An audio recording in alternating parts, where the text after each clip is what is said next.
What's going on, everybody? Hello, welcome, and thank you for joining us for anything and everything rock and roll. Of course, with a little bit of ADD. I'm Zach. I'm Robin. And you're listening to Rock Detention. I don't feel tardy. Robin, how you doing, buddy? I'm good. How are you? I'm doing great, man. I'm doing great. A lot done today. Yeah, you're getting ready to come to Austin tomorrow. Something like that, yes, sir. Yeah, you're getting ready to come back home-ish thing. I don't know what Home-ish? Yeah, I don't know. I don't know what home is for you anymore. Home. You wish that home was a tour bus. You told me that. Absolutely. So I do. Dude, I've been dinking around on this Schecter Sun Valley Super Shredder 3. Thank you, Schecter. In the single coil position, but with high gain. Huh. And I'm really digging. It's very I don't know. I'm digging it. It's almost like if Stevie Ray played metal. Yeah. Well, didn't the guitar player Mick Mars for Motley Crue, didn't he play a single coil? Didn't he play a Strat? He did play a Strat, but I think it's a humbuckered Strat. Humbucker in the back, yeah. Okay. So. Yeah, I wonder if there had to have been some 80s hair metal guy who played yeah, Yngwie Malmsteen. No, besides him. But someone else. Single coil? Yeah, played single coil pickups. Yeah, Yngwie. No, besides Yngwie. He's in a weird class of his own because he was a Stratocaster guy who played, that. But I'm talking to like 80s hair metal, like with, and I know that he's considered that, but I'm talking like Cinderella, Dokken, all those guys. Dude, I had a conversation with somebody the other day. Good for you. I'm so glad you're talking to people. Thank you. And I was talking about how I was like, I'm a metalhead. And I guess I need to clarify when I tell people I'm a metalhead because I'm an 80s glam metalhead. See, like I would not classify you as a metalhead. I'm learning that because as we had the conversation, he's saying all these bands that I have never heard of. Right. With Dying Dirt Under My Pillow. There's so like when people to me say like, "Oh, I'm a metalhead," like, oh, okay. So to me immediately my brain goes, "Oh, so you're like into like Anthrax and Metallica and that kind of metal." And then it traipses into like black metal and like Behemoth and but see, I almost feel like Metallica is closer to the original the Metallica, like pre-Black Album Metallica. Gotcha. Now, have you ever listened to? You've got the Black Album Metallica, but have you listened to is it Hail to the King, Avenged Sevenfold? Yeah, that's a great one, dude. There are a lot of similarities. Yeah. To the Black Album. That's their version of the Black Album. Yeah, I can definitely see that. Oh man, I'm gonna have to go listen to that album again. I need to listen to them back to back. Like listen to the Black Album and then listen to Hail to the King. Absolutely. I was talking to Christian Brady a couple of months ago, and we started talking about that, and I forgot what 2 songs it was, but he said, "All right, I want you to listen to Metallica's so and so." I forget which song it was, but I want you to listen to Metallica's, and then listen to one of the songs off Hail to the King, Avenged Sevenfold. And my mind was blown. I was like, oh my gosh. I mean, this album was totally inspired by Metallica's Black Album. Oh, yeah. It had to have been. Had to. Well, and I mean, like, that album, that's why a lot of people, at least the people that I've talked to, will put, there's Metallica before the Black Album and after the Black Album. And it's like, because everything got refined on the Black Album. Sure. What's the album that they got a bunch of shit for? Saint Anger. Yeah, I just remember I never listened to it.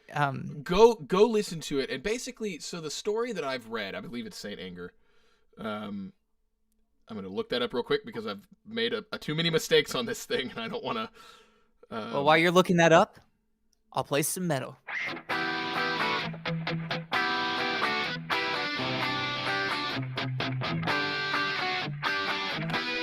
Okay, yeah. So I'm gonna just say it didn't change anything. I'm still hearing like I'm still like hearing the guitar, but it's almost as if it's like there's a dry signal and a wet signal.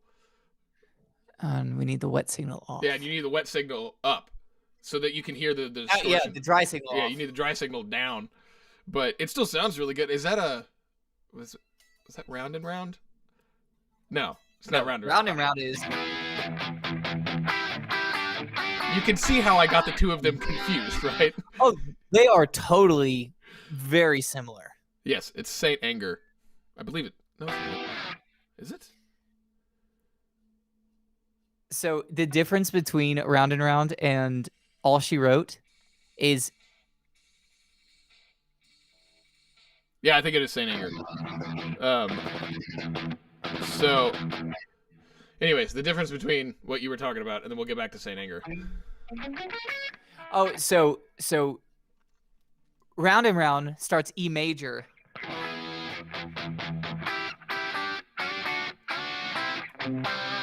And All She Wrote is E minor.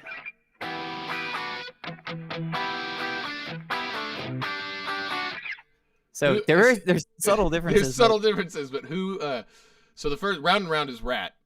All She Wrote is Firehouse. Firehouse. Okay. And I listened to the other song we're playing, dude. I mean, we don't have to give details. Overnight Sensation. Yeah, it's great. I listened to that today. The whole for those of you thing is awesome. It's so good. So me and Robin are actually playing a private event together later in October, and obviously we've got to talk with David and see what's allowed to talk about. But we're opening for some cool bands. Yeah. That I'm sure a lot of you have definitely heard of. Two to be exact, and it's gonna be a lot of fun. So yeah, what are you playing, Robin? So, respectively, Zach is playing the guitar, which makes total sense. Cause so you're singing? Is that what's going on? No, I'm not even playing. I'm not playing drums. I'm not playing guitar. Oh, you're playing bass. I'm not playing bass. No, that's Dave. Dave Filoni is playing bass. Filoni. Oh God, Dave Filoni. I hope he's not watching. Dave Filoni, Dave Filoni is so Dave Felice is the gentleman who is playing bass. Dave Filoni is the creator of the Clone Wars for Star Wars and is one of the primary writers right now. And I was having a big long conversation about him earlier today. So he's been like, anyways, there's my nerd in me. But no, I am playing keys. Dude, what? I know. Dude, I was practicing. I think I've spent better part of like 4 hours in total today, 4 or 5 hours just playing "Runaway" by Bon Jovi. And yeah, how's your wrist feeling? It hurts, like to a point where I'm like, I think I'm gonna take tomorrow off and not practice because like it's like at the point where I'm going like, okay, this is actually slightly painful, but it's also I know I'm building muscles back up.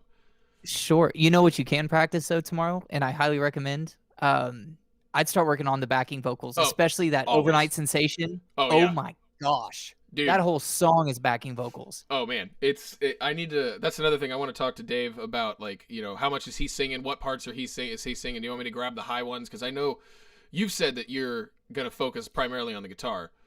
I am. If I can, I'm gonna definitely try.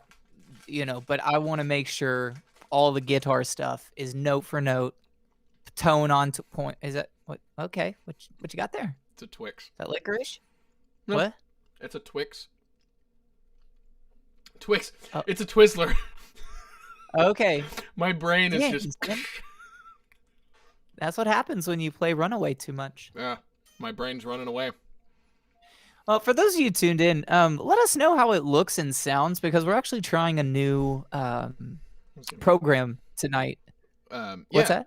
I was actually gonna get to that. I was gonna say like, hey, let us know how it looks and sounds, and is Zach delayed? Is his audio off? Is my audio off? Is the video what's it doing? How good do we look? Yeah. Do we do we still have market appeal with this?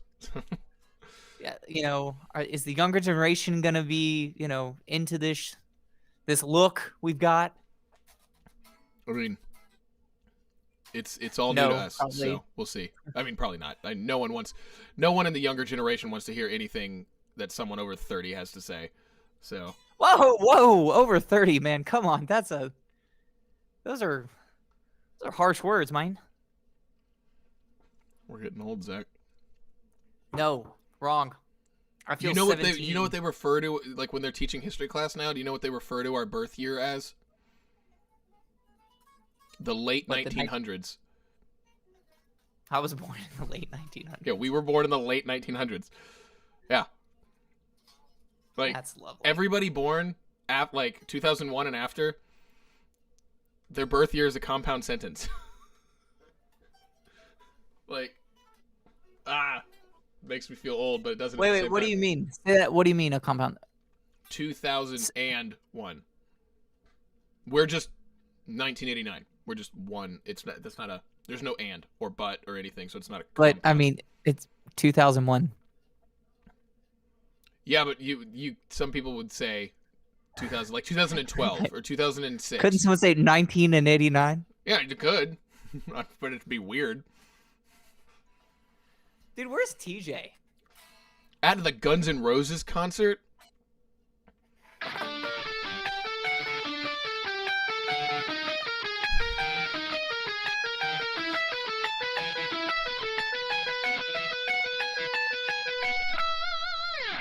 She's got a smile.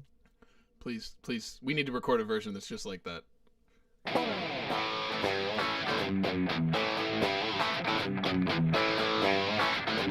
So, I just looked at my phone again, which pulled up Saint Anger. So yeah, Saint Anger is the one that Metallica got a lot of shit for, because solely for one reason, and it's the snare drum.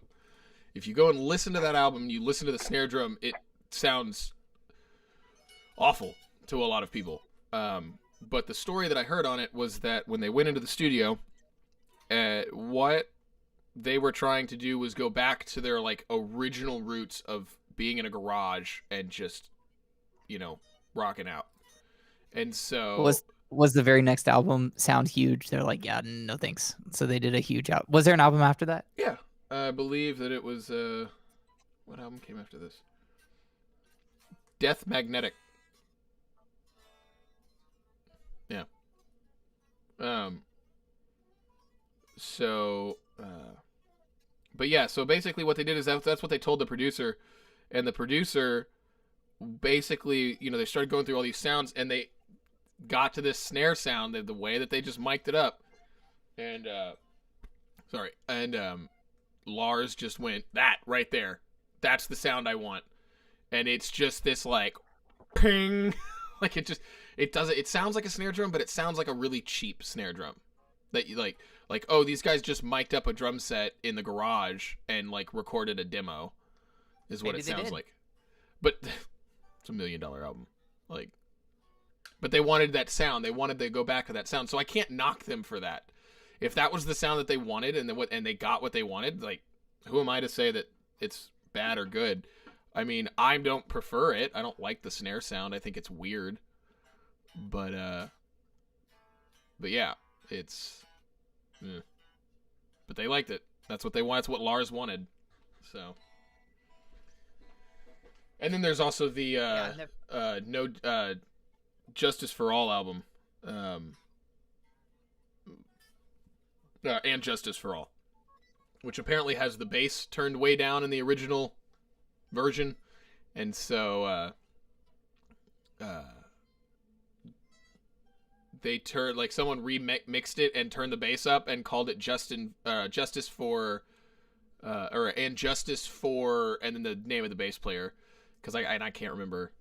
I think it was Damn it! I never got hugely into Metallica. Well, until you find out.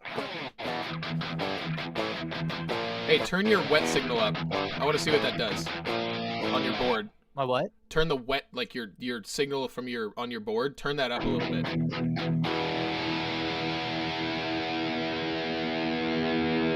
Now play. Yeah, it drowns out the what the microphone's picking up. So that's one thing I don't like about this new setup. I'll say that. Is that the fact that that your microphone is still picking up your guitar, because your tone always sounded really good through Skype, but come on, Ecamm, screwing with the tone. You're screwing with the tone, man. Metallica.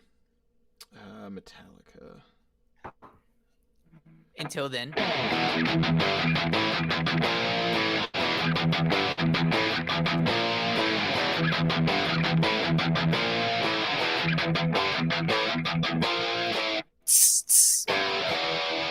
Jason Newsted. Yeah, it was. I think it was "Justice for Jason" and "Justice for Jason" was the remixed version of the album because it turned the bass way up. Yeah. Did it sound better? You know what? I've never actually listened to it. I just know that little tidbit. Gotcha. Like I said, Metallica was something I never like. I listened to a few of the big songs. I love the song "Fuel." I think is the name of the song of theirs. It's the one that starts with the "Give me fuel, give me fire, give me that which I desire." And starts the song. I like that one. I don't know. I really like that song. But that song also came out when I was 7. That was like one of the first Metallica songs I heard. So I think the first one I heard was Inner Samuel. No, excuse me. Sorry, I had a long day. I think "Am I Evil" was the first Metallica song I heard. Okay, but it's not a Metallica song. So I was gonna try to show you these, but we realized that when we're in the waiting for the show to start, he can't see me. So I was like, I got these. And he's like, I can't see you. I don't know what you're talking about. So I bought these recently. What is it? B2 2.4 gigahertz wireless system for my bass for Pauline. And I was really, really pleasantly surprised, because I use this with my guitar as well. I was very pleasantly surprised it did not suck that much tone. It actually kept a lot of the tone in. I don't know how it would be for high gain. I don't assume it would be any different. But when I played my Geraldine show, this is what I used. And it has 4 dots on the side. To look like this. I like the black over the silver. So it doesn't stand out that much. But it has these 4 little dots on the side that light up green and tell you tell you where your battery is. Sweet. And after an hour and a half show, I was down 1 dot. So I still had 3 dots. Yeah, I was like, wow, the battery life on these things. And then when I played with Pauline up in Fort Worth this weekend, 2 shows, they were phenomenal. Charged them before both shows, but they worked really well. Excuse me. I was pleasantly surprised. Dude. That's very good. I know that wireless systems can be very oh boy. You used a wireless system for Rock of Ages. What did you use? You know what? Let's do this tonight. Give us a rig rundown of what you used for Rock of Ages, starting from the guitar all the way back. Do you want 10th anniversary tour or Las Vegas? Because they're 2 different rigs. 10th anniversary, and then we'll get to Las Vegas. We'll literally go backwards. Okay. So the 10th anniversary tour, what'd you use? Well, first I want to start with my Ernie Ball picks, Zack Tack Ernie Ball picks, because that's where the tone starts, folks. I thought the tone's in the pick. I thought the tone was in the fingers. Dude, I'm being funny, man. I don't know. I don't know what the tone is. The tone's in the amp, man. Starts out with these beautiful Schecter guitars. I actually used this exact guitar on the tour. It's a Sun Valley Super Shredder 3. Now I sent it back to Schecter and they put passive pickups in it because it comes with EMG active pickups, which sound great. But I'm more of a fan of passive. because they don't require battery and they're a little bit less gain. As I've gotten older, I'm trying to dial back the gain a little bit, you know? Yeah. So it started with these. And then my pedal board was super simple. Shout out to my father for helping me build it. Thanks, Pop. It was just a pedal train. I think it was a Novo 24, I think is what it was called. And it's one of the 5-rail ones. So it's got 4 perfectly spaced rails, and then there's a rail on the very top that's a little bit longer than the other ones. And what that was nice for is it basically gave you one more row of stuff up there. So that's where I threw the nothing. There was nothing up there. I now I remember. The reason I liked having that up there is because it gave me a buffer / it was like a safety for all the cables that were going into the back of the volume pedal. So you know how plugs are pretty long and they stick out. This thing had to last for 9 months on the road, right? Getting thrown into an 18-wheeler every night.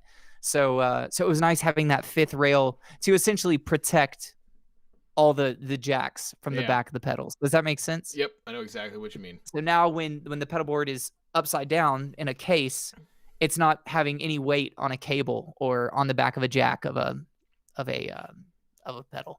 Yeah. Anyway, just went into a volume pedal. One of my favorite volume pedals, the Ernie Ball MVP. And what I like about that is it is a buffered volume pedal. So it has 2 dedicated outs on the back. Mm-hmm. So one out goes to the rest of my pedal board, and one out is a dedicated out that I went to a tuner. Mm-hmm. So you got me one. So do you love it? I love it. Yeah, it's I had never noticed the tone difference between the like how much those Ernie Ball pedals, because you have the original Ernie Ball, just the standard one, right? And how much it sucked tone. Oh, it's night and day difference, dude. Yeah, and it's because as soon as you plug into that tuner out, it's like halving the impedance or something. I forgot what. Forgive me if I'm saying the wrong word, but it halves something, and I think it's impedance. Well, I didn't notice and so that's why until we were at your house. Righteous, dude. Well, I'm so happy you like it. Yeah, that's the go-to.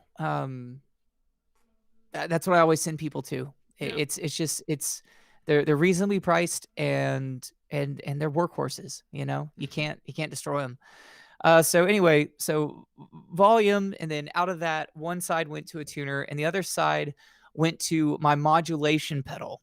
Modulation meaning chorus, tremolo. Now, this is where I'm different. On paper, and what a lot of people will say is modulation and time-based effects, aka reverbs, delays, tremolos, anything that's time-based where like you can have a tap tempo on it, say that they need to go into the effects loop of an amp. Okay. Like on paper, that's just like the standard. Yeah. I agree to that with reverbs and delays, but I actually prefer my choruses and tremolos and like phasers and flangers. I actually prefer those in front of the amp. Okay. So why? I don't know. It might be a feel thing. I just know I've tried both ways, and maybe it's more in your face, because when you go through the effects loop, things tend to be a little bit more subtle. Okay. Especially like delays, for sure. I love it for delays. But anyway, so I went into my modulation pedal, and then out of that went straight into the positive grid. We had the bias rack minis, which is just it's a 1-space unit, and it's not even a full space. It's a little they're tiny. It'll fit in your backpack. We had 4 of those, one for each guitar player, a backup, and a bass one. And then into the effects loop of that, I had my delay pedal, and I just had 2 settings on the delay. I had a long trail delay and a short like slap back delay for a couple of parts of the show. But dude, that's it, man. And then also I had my amp switcher for the bias. Yeah. And it was a 4-button switcher, and I only used 2 channels the whole night of the amp. But you say, well, Zach, why did you have 4 buttons? So I had 2 different channels, even though the amp does like 6, you can have 16 channels on it, but I only used 2 of them. So I had high gain, low volume, low gain crunch, low volume, high gain, high volume, and low gain, high volume. Okay. And the reason for that was because obviously you know the difference between high gain and low gain, you Yeah. know. And the reason I didn't do clean and high gain was because there was times I just needed some crunch. And if I needed clean, I just roll back my volume. And that's where I got my clean sound from. Right. So that's why I had crunch and high gain. But the reason that I had volumes is because there's a lot of dialogue in Rock of Ages. Yeah. So we'll be rocking out to a song and then the band goes down. And obviously, you know, we've got a sound person and there's cues in their board and whatnot that turn down the band, but we're just extra helping out. Right. You know what I'm saying? Like a just in case. So there was a lot of tap dancing on that show, but it was fun. You know, it kept me on my toes, pun fully intended, I guess. Yeah. And that was about it, man. I mean, dude, I'm not really a big effect guy, to be honest with you. Neither am I.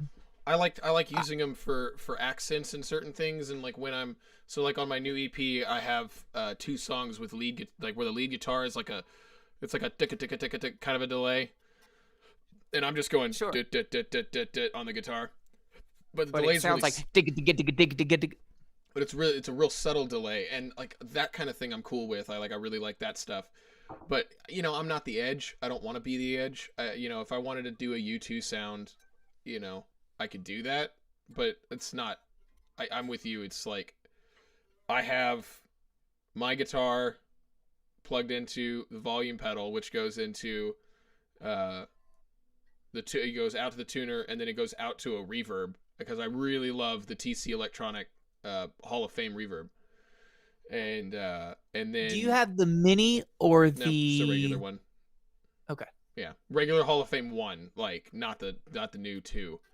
I have the original Hall of Fame, and then it just goes into my amp. I have a delay pedal on my board, but I just took it out of the loop recently, so. Wow, dude. Yeah. Well, your amp doesn't have an effects loop on it, but you could definitely get one installed if you wanted. And I'm thinking I do, but I'm also really, you know, after playing this previous show, man, and talking with you about the Line 6 Pod Go, I'm kind of interested, like, for gigs like this. So when I'm playing like a full band gig and I'm playing somewhere like Geraldine's here in Austin, where the stage is maybe like probably 10 by 8.5. Like it's a tiny stage, and I've got at least 5 people in my band. So you know, it's having a Vox AC30 212 up there takes up a lot of space. And it's really loud. Yes. And so I had it modded so I can turn mine down a little bit more than normal and keep a good tone. So but yeah, it's, you know, it takes up a lot of space. And my pedal board is, even though I only have like 3 pedals on it, it's still fairly, you know, it's like this big, like this wide. It's, you know, it takes up space, and I'm also thinking about just completely going in-ears from now on. After this weekend, my ears just, I need to do that. So of course, man. I mean, dude, that's why if I'm playing a show that doesn't have in-ear, you know, packs for us, earplugs. Yeah, I have to. Yeah. Well, I'm gonna start, I won't. I've got to start wearing earplugs. Like, you really do. Yeah. And maybe even invest in, you know, there's a company like Westone, and they make custom in-ears, like monitors, but they do in-ear plugs. I have. Is that what those are? I have custom molded earplugs. Here they are. Oh, well, there you go. And does it have like little? I keep forgetting them. Things where you can. So like, I can. Can you adjust like the dB level? Yeah, so I can like pop this thing out and then pop it back in, and yeah, I can go all the way down. I think like 25 dB, which is what I have when I play. So why aren't you wearing those at your shows? Because I forget them all the time. Is why. Dude, put them in your show bag right now. Seriously, go walk them to your show bag. Well, so I don't have a show bag that I take to every show, because when I go to Pauline, I have a certain setup that I use because I'm playing bass, and then when I'm playing drums with Dave Scher, I have a whole nother rig, and then when I'm playing my thing, I've got a whole nother thing there, so I've got to create a like an actual show bag that's like I have a backpack that I take this thing. Nope. There you go. Put them in that backpack. I use that backpack for like fucking everything. So my biggest thing is that these cost me a little bit, so I'm afraid of losing them. So that's why I usually keep them on the edge of my desk. And I just I try to remember, but I don't. I should just keep them on my key. They've got a loop ring, so I should just keep them on my keychain. Put them in your show bag. I know I need to. I've got a backpack. Yeah. And that backpack goes with me everywhere. I mean, it's a man purse essentially, and it's got like I always have my in-ears with me. I always have my earplugs. I always have my scarves and all my stage jewelry. You never know when you're gonna need it, dude. I always have a headband with me. You always got to be stage ready. I absolutely you never agree. know. I mean, I'm always stage ready. There you go. I just live stage ready. I'm kidding. Because I Dude, say that, but earlier I was literally eating lunch with my parents, and I'm like in flip-flops and like gym shorts and a shirt that says, "This is all in my head." Like totally non-stage ready. Well, dude, so I'm wearing a tuxedo t-shirt. Yeah, but see, you're stage ready. Short. Like, you look like you could jump up on stage right now, and it would be... If only you saw the bottom half. See, even I'm, like, right now, like, I'm in Vans and, like, jeans. It's like I could jump on stage and go, but it wouldn't be the best. So... Yeah, I'm not standing up right now. Would we get a lawsuit? Is that what would happen? Oh no, I have pants on. I'm not that crazy, but it's not stage ready. Well, it looks like I'm wearing a necklace too. Like I just realized that it looks like I'm wearing a necklace, but it's not. It's my in-ears. Do we have any comments? Nothing. No comments. No one cares enough to comment. No, we have. Where's Natasha? Yeah, where's Tosh? Probably at the Guns N' Roses concert with TJ. So, Molly, where you at? I don't know where she is. I just texted her. I was like, "We're live. Where are you?" I'm eating the Twizzlers that you got me. Got me hooked on. I bought these, but what flavor are they? Sweet and sour. It's cherry kick and citrus punch. But they're filled with. They've got like a gooey filling on the inside. So good. So good. Sounds like a lot of sugar. Yes, it is. That's why I eat like one a day, and then as soon as this is done, I'm gonna go brush my teeth. Absolutely. So, hi babe. But yeah, that's it. Molly just commented. She says, "I'm here." Thank you. So, yeah. Well, I'm. Besides your guitar, I'm happy with this new setup. How do you feel? I don't love it, and I wish like we could see each other on the pre-show. Yeah, I wonder. There's got to be something. There's got to be something that we can see on the pre-show. Like, could you see any camera, or were you just in like a private waiting room by yourself?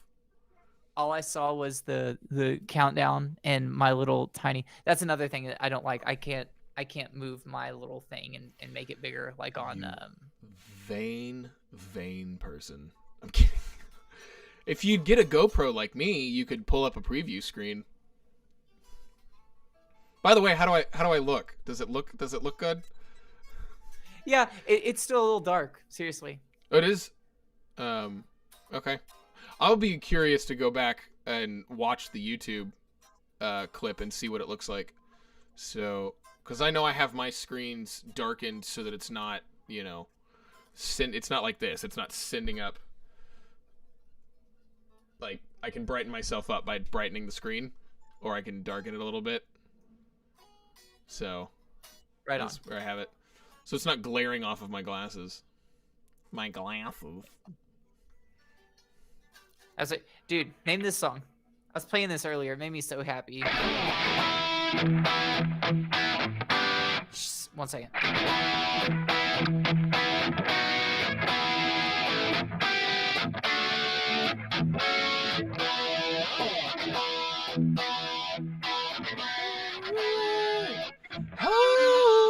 Oh, Sherry.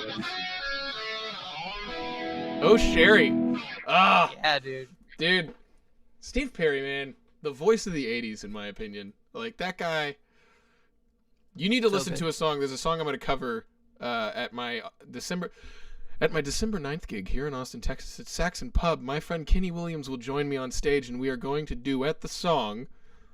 They're gonna do it. We're going to duet a song by Kenny Loggins and Steve Perry. Which one? It's called Don't Fight It. It's total 80s. Like, straight 80s pop rock. Like, it is You what doing it's... it acoustic? No, we're doing it full band. Keys, guitars, everything. Dude, you didn't tell me you're playing Saxon. Congrats. It's awesome. Yeah, I got the Saxon Pub finally. So, one day. Is it Geraldine's is has it already opening asked me show? back. No, Cool. I'm the late show. I'm at like 10 o'clock. So, a lady named Patrice Pike is playing before me. So, Absolutely. Is it on a like a Saturday? it's Thursday, I believe. Right on. Yeah. I mean, dude, And then I don't know what Austin. 2 weeks before that, I've got a Friday night at 1 to 1. So, and that's Hell the yeah. opening. That's like a 6 o'clock, 6:30 show. Dude, I don't know. Excuse me. What the Austin, music scene is looking like because I haven't been there in so long, but Very indie. very indie. But I mean, in Nashville, there's something to do every night. Mm-hmm. Is it like that in Austin, or is there definitely some dead nights? No, it's very. It's not like that yet. It's getting there. We're getting. We're getting closer. So to Austin that. is still very much Thursday, It's- Friday, Saturday. It's in the middle right now. Oh, well, there's always something to do. Before quarantine, there was always something to do every night. There was always some place to go. But Austin is not show bandy every night. Like, Monday nights, you could go see Bob Schneider at the Saxon Pub. Tuesday nights, you could go see... Motown Mondays. Yeah. So Mondays, you had Motown Monday at the Highball. You had... Bob Schneider at the Saxon. You had the Peterson Brothers at Continental Club. You had the Monday Night Jazz Jam at the Elephant Room. There's a bunch of them. I think that Tommy Shannon had a standing thing at Antone's on Mondays. I think it was Mondays. And then Tuesday night, you had Dave Grissom at the Saxon Pub. You had Continental had something going on. The Seaboys had something going on. But there was Austin always had things, but it was not always like show bandy. It was like, a lot of times it was singer-songwriters or indie rock and whatnot. And then the weekends, it would get a lot louder. Right on. But What are the venues in Austin? Are there any new venues since I left? there's the Moody Amphitheater. I heard about that. Yeah, that's the newest one. And then there, Gary Clark Jr. opened it, right? I think so. Yeah.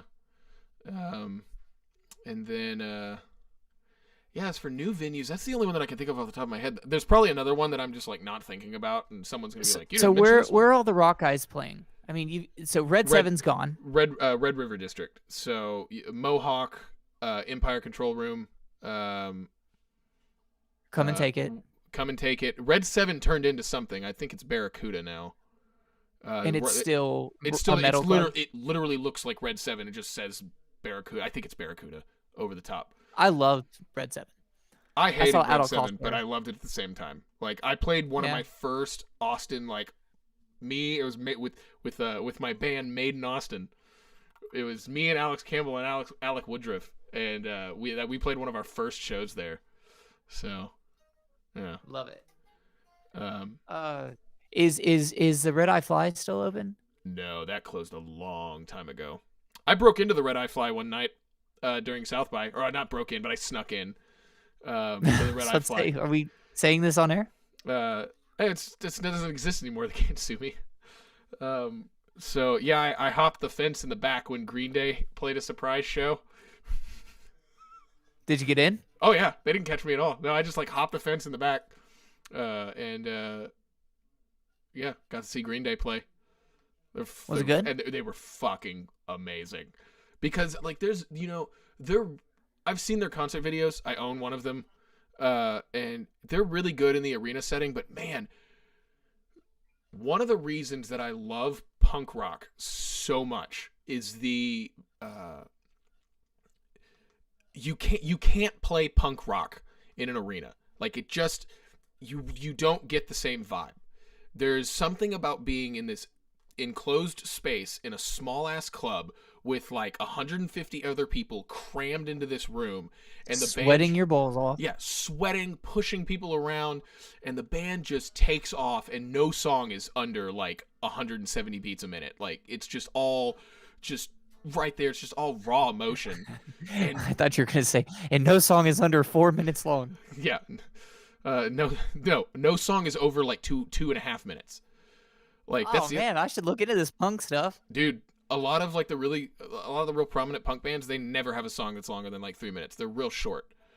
Now a lot of them in today's age, yeah, they have longer ones. Like Green Day. If you look at Green Day's albums as they progressed, the songs did get longer because they became better songwriters. They had more to say. But yeah, dude, there's just something about being in that small room and watching a band. It's just energy. And that was what it felt like that night at the Red Eye Fly. It was it was Green Day playing a lot of newer stuff and a lot of the hits, but that it was that energy of the small room. And it was almost as if you were seeing Green Day kind of back at their roots and where they started. Sure. So sure. So that was really cool. That was a really cool show. That's one of my favorite parts of South by is when, big bands, come in and do shows. Yeah. Like that. I like it when certain bands do it. But there's certain other bands that I'm just I'm sorry, Lady Gaga does not need to be performing in a small ass tiny club. Her show just doesn't work. It's too big for the room. Now, if she got up there and did just her and a piano, that could be really cool. I saw one of my favorite artists is a guy named Frank Turner, and I've seen Frank play the Stubbs Amphitheater. But then during South by, I saw him at Barracuda, Red 7, what Red 7 became. I saw him in the back, and it was just him and his guitar. And that dude is a fucking phenomenal songwriter, and he blows it out of the water every time. And he was losing his voice, and he refused to give up. He just played his show. It's true punk rock. He's I got a show and I'm doing this. And his voice was cracking all over the place because he was losing it. And I was does yours, man, dude. What? So does yours. Your Your voice cracks a lot. It does crack a lot. I don't know why it does that. So maybe you didn't go through puberty, man. Oh yeah, you know me. Didn't hit anything. But yeah, it was one of those things where after that show, I kind of felt like a pansy. I was here's a guy who got up here with his guitar by himself and just sang his heart out and pretty much lost his voice by the end of the show. And I get I don't know if I can sing because I've got a little tickle in the back of my throat sometimes. I'm just go and sing. Is that how you say it? I've got a tickle in the back of my throat. I'm being prima donna by saying that. Just don't mock me. Just giving you shit, man. Don't you mock me. But anyways, are we gonna do one of these next week? I know we've been really intermittent, so anybody who's watching, we've been intermittent. We've had really good reason to be intermittent. I was finishing an EP.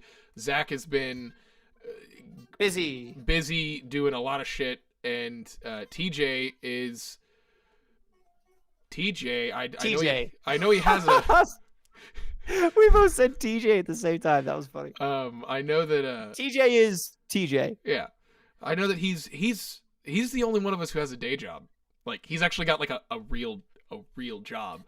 So he just travels all the time, and good for him. But I know that it's been Zach and I that have kind of held a lot of things up just because our schedules just don't line up lately, all for good reasons. But we're working to get back to some sort of a semi-regular schedule. We may start doing this bi-monthly, so instead of doing it 4 times a month, we may just do it 2 times a month. It'll also give us more time to line up guests, and I know I've been really lazy about lining up guests, and I'd like to do more, but we're getting close. We've all, there's no blame. But I know we're getting really close to our 50th episode, so I would very much like to have someone for that. So let's see what we can do. Absolutely. And yeah. Hey, who knows? Maybe after this gig in Florida, we'll have 2 bands that'll join us here. Absolutely, for sure. Yeah. Dude, we definitely need to talk to Dave and see what we're allowed to talk about, because I definitely want to let people know what we're doing, but I've just been kind of hush hush about it because I didn't know if it was private or if it was a public event or what. So yeah, I don't know. Anyway, we'll see. Cool. I'm glad you said something, because I was gonna just be like, "We're doing this." Like I was just gonna talk about it because I'm just excited. As am I. But I don't know. Yeah, anyway. I get it. So, all right, man. Well, I guess we'll talk in a second on our phone. Hey, for everyone who tuned in, thank you so much. It's always a pleasure to hang out with you guys. We love you. Have a blessed week, and we'll see you very soon. Mr. Robin. Smash that subscribe and like button. Follow us on Instagram. All the things down here. It's all this stuff across the bottom of the screen. So yeah. And as we sit here and we do this, I'm just gonna slowly zoom in on Zach's face. What? Why would we do that? What are we doing this for? Does it show you the zoom? Yes. I do not like this program. Say your line. What? What line? What are we talking about? I'll say it for you. I don't know what you're talking about, Zach. It rhymes with grass schmished.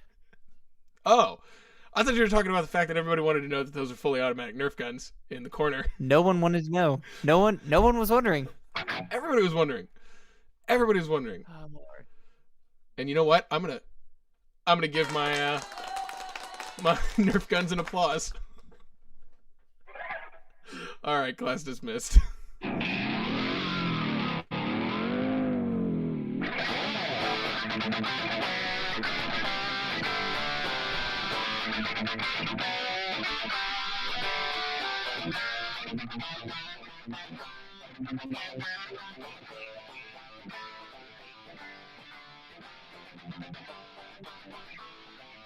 That's weird.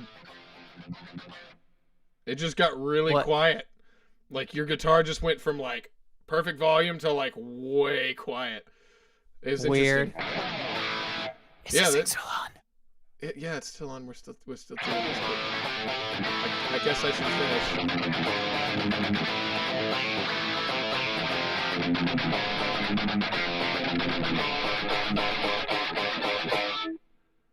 Is this thing still on? All right, we're finished.